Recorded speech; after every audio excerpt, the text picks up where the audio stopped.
जर धनंजय मुंडे त्याच्या गुंडाच्या टोळीच्या माध्यमातून असंच करत राहिला तर पुढच्या काळात आपल्याला सुद्धा सावध राहावं लागणार आहे.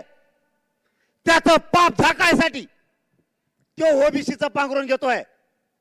याच्यात ओबीसीचा काय समान,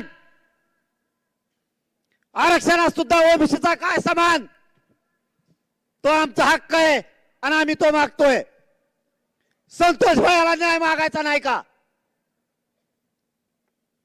ते धनंजय देशमुख न्यायासाठी वन फिरताय, त्याला तुम्ही धमकी देता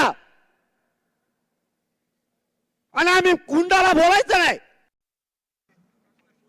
कृष्णा खोरे कोरे तुमच्या धाराशिवच हे मॅटर हे पद बघा. युबवाडी गृहमंत्री आहेत का झोपले? हे बघा प्रताप, तुमच्या पक्षातल्या संविधानाच्या पदावर बसलेल्या माणसांच्या कार्यकर्त्याचे प्रताप, हे जरा व्यासपीठावरच्या नेत्याला दाखवा.